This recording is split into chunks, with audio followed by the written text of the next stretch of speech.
Hey everybody, so today we're going to work on Stella by Starlight, and we're going to develop first a two-voice framework, which is the melody and the bass, and then add additional voices to make a four-note framework. And we'll use that then to help understand how to add some more complex voicings into the texture.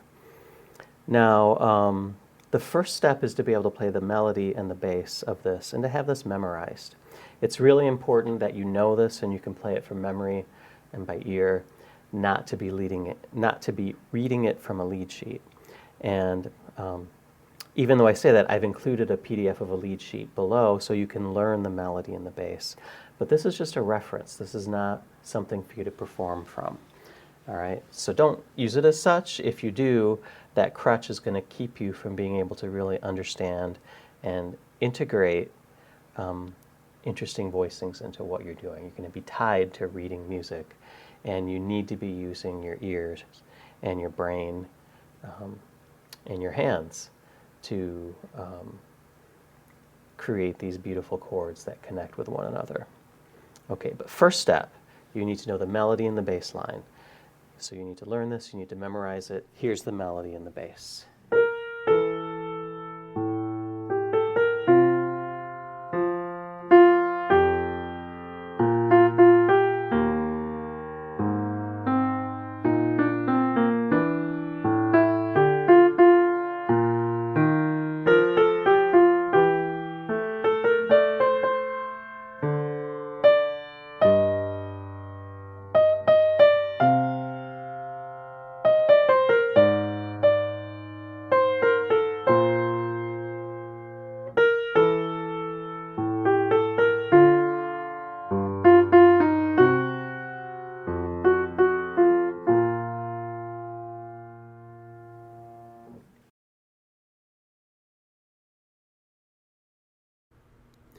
So now we're going to take the two-voice framework of the melody and the bass, and we're going to add to this two additional notes. So this is what I'm calling a four-voice framework. We'll add an extra note in each hand, and the way we're doing this is the melody note on top, the bass note on the bottom, and then two additional chord tones in the middle. For example, on this E half diminished 7 chord, the notes are E, G, B flat, and D. For this chord, I want to choose the B flat and D for the middle notes because we need the B flat for sure to make it half diminished, and that A on top to me sounds like it's taking the place of the G. So that's the voicing I want to use right there. And then we go to the A7, and we got the 3rd and 7th in the middle. And here's the C minor 7 with F on top.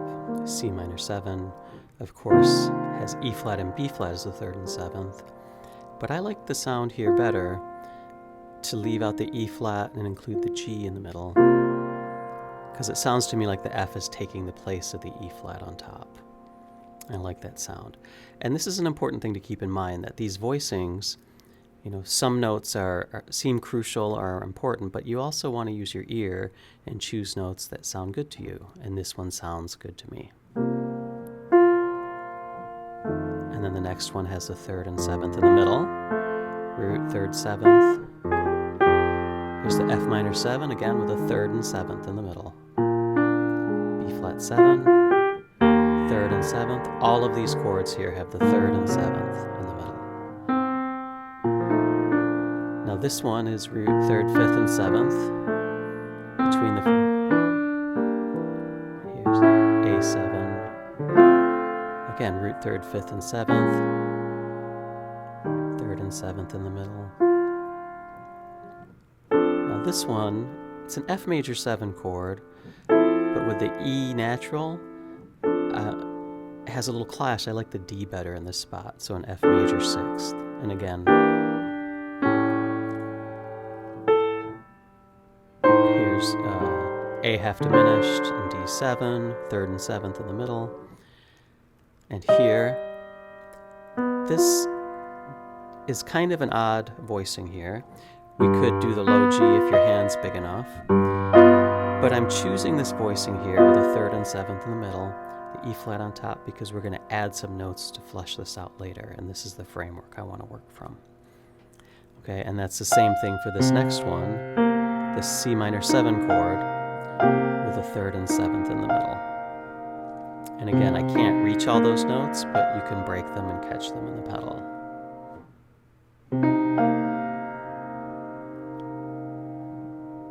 And the same thing for the next chord, which is the A flat 7.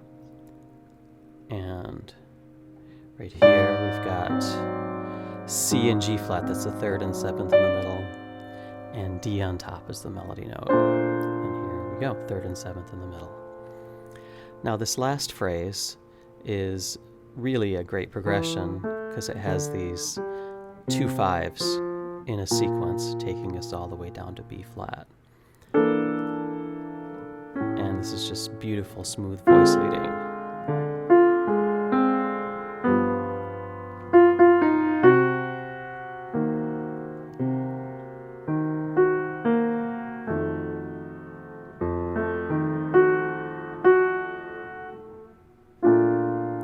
Primarily 3rds and 7ths in the middle, but we're just choosing the middle notes depending. Now here we get this really beautiful descending chromatic line in the thumb of the right hand against the progression. You may want to try to bring that out because that's a beautiful connection to bring out here through this progression. So now I'd like to play through the entire progression for you.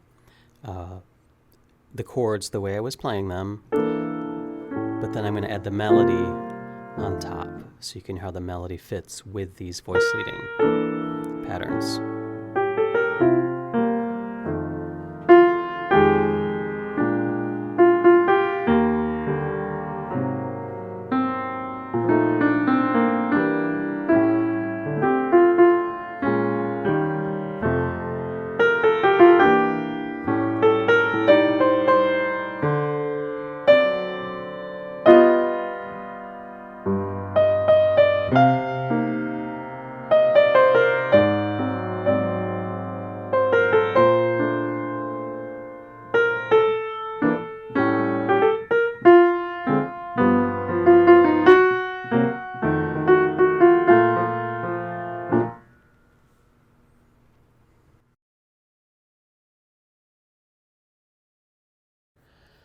So now we're going to take the framework we just learned and we're going to add some additional elements to it to make the voicings more sophisticated. We're going to start by looking at the last A section of the song, this spot right here, the last 8 measures of the piece with these nice minor 2 5s. And we're going to make a voicing here for this half diminished E chord with the root and 5th in the left hand and a D major triad in the right hand. So the construction of that is root and 5th, then you go to the 7th of the chord with your thumb and do a major triad. Let's build that same thing on G. G and D flat and an F major triad. That exact same voicing is the upper structure we're going to use for the A7 altered chord, which is the next chord in the piece. So we go like that in parallel motion, and we can do that for all of the chords. And if we throw the bass note under it, these voicings then become the dominant chords we want. If you play some connecting passages between the chords, you can come up with these really beautiful progressions.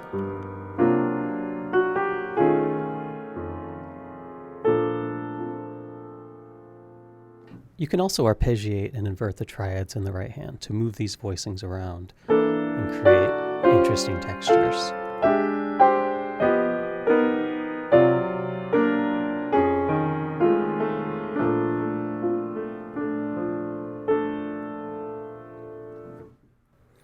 For the second chord from the end, the F7 altered chord, I've included another version.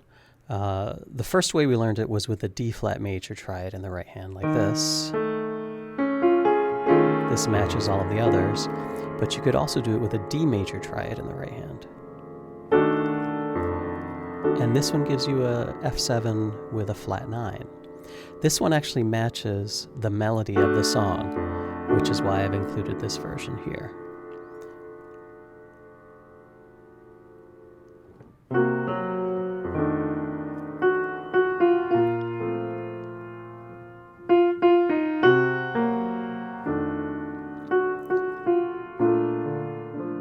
So you can go back and forth between the two versions of the F7.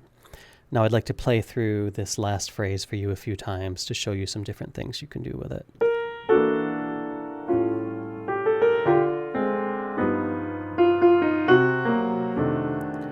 So when you play the framework, you can start incorporating some of those notes from the other voicings in with it. And then you can start moving things around and arpeggiate.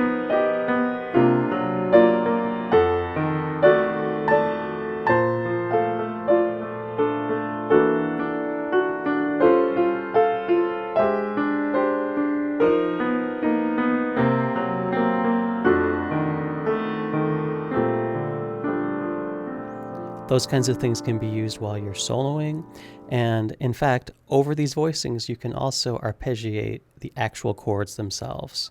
Like here's the E half diminished 7 chord. So you can arpeggiate the specific chord and lead into the next chord, and use the arpeggiations from the upper voicing.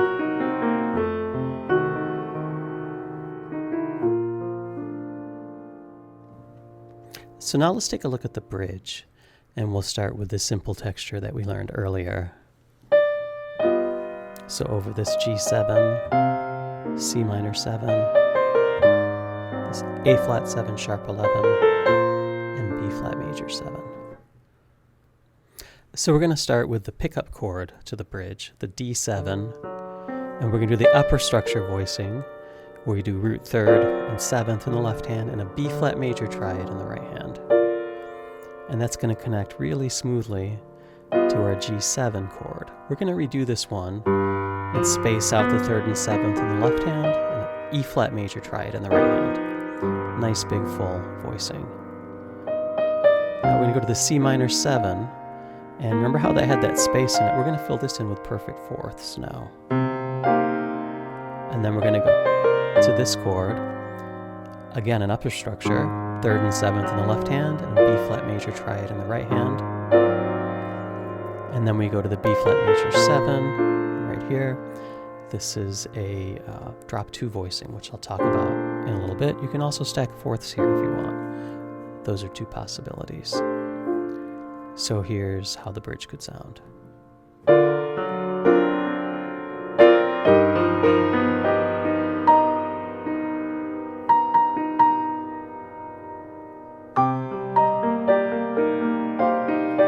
Here I'm freely inverting the notes of the voicings, focusing primarily on the triads, but choosing other notes as well.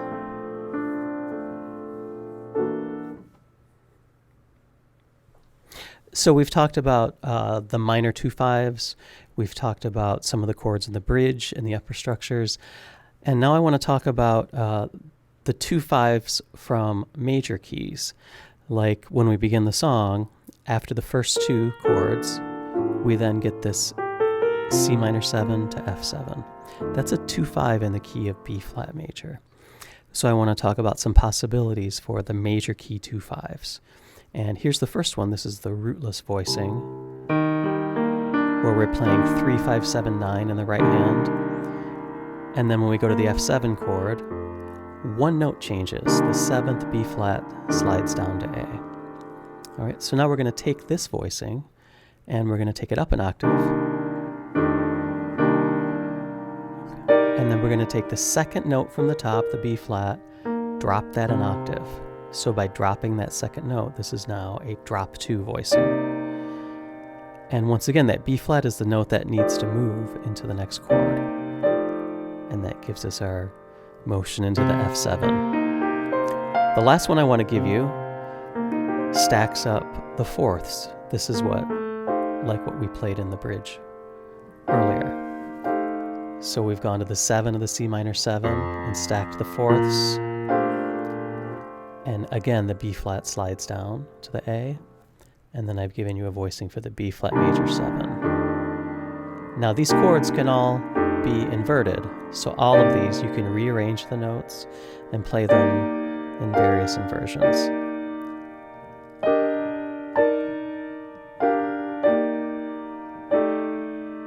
And if you remember the voicing you have for C minor 7, if you just remember to take the B flat down to A, you've got the voicing for the next F7 chord. So here are some possibilities here.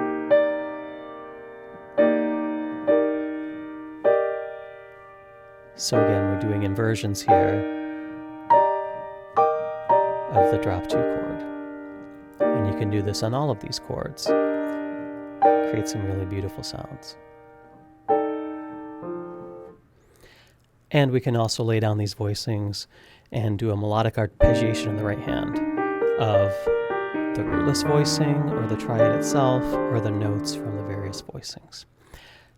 So here's a playthrough of some of the progression of the song using some of these different voicing techniques.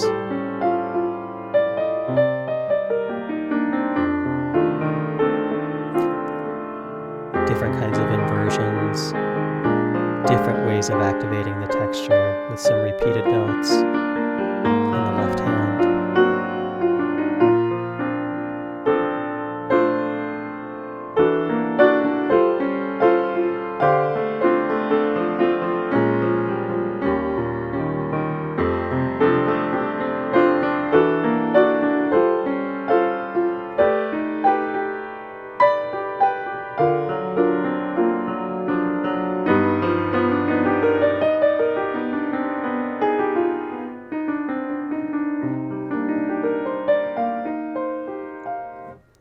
So that gives you kind of an idea how you can incorporate these voicings in various ways.